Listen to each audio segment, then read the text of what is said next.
Ya, selamat pagi Sobat Maestro yang dikasihi Tuhan.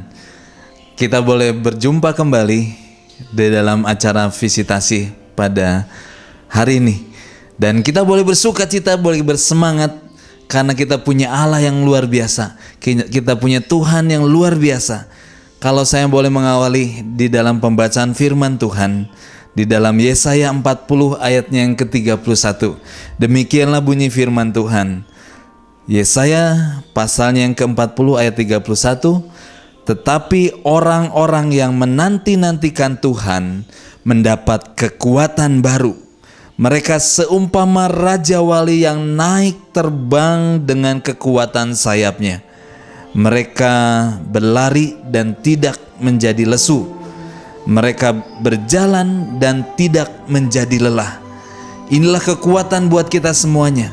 Ketika kita bersemangat, itu adalah salah satu cara untuk kita boleh mengambil bagian di dalam tujuan kehidupan kita.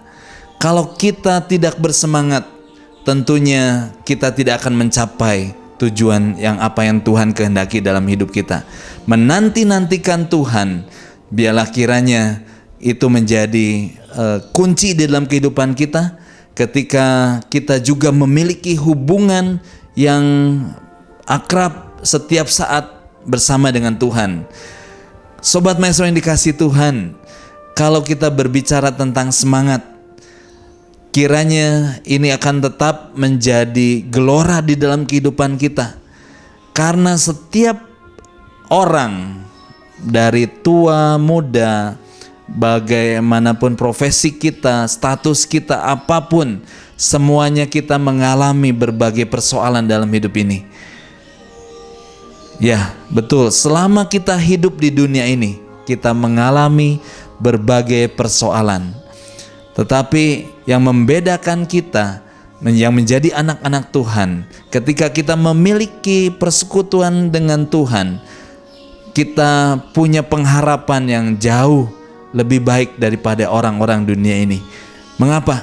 Karena kita tahu kepada siapa kita berpegang teguh.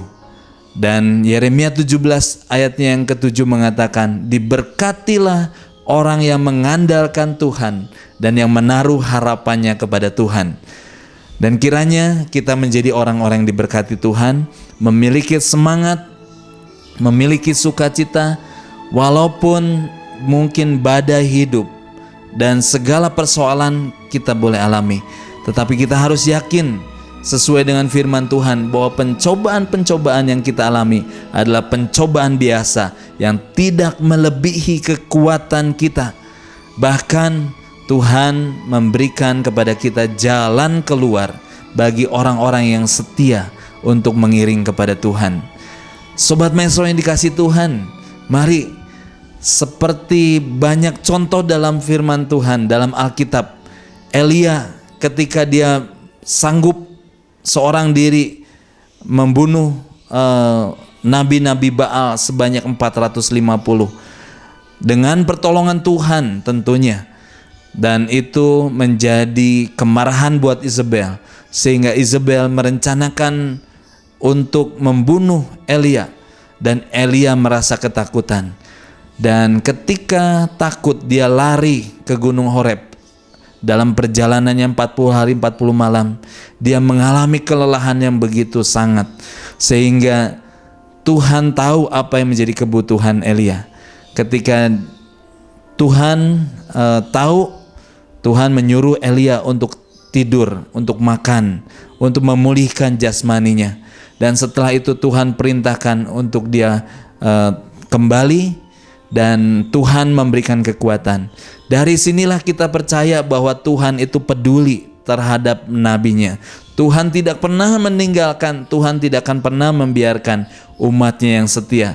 Dan dia memberikan jalan keluar buat Nabi Elia, sehingga dipulihkan dan dia disanggupkan untuk mengurapi Elisa pada saat itu sebagai penggantinya. Dan kiranya ini memberikan kekuatan buat kita, supaya kita tetap semangat, tetap sukacita. Kuncinya adalah memiliki keakraban dengan Tuhan, supaya kiranya Ini yang menjadi kekuatan buat kita. Ada banyak contoh dalam firman Tuhan, tetapi inilah yang boleh kita sampaikan. Mari Sobat Maestro yang dikasih Tuhan, kita akan penuh dengan semangat, penuh dengan sukacita, mengisi hari-hari kita bersama dengan Tuhan. Kita pasti bisa.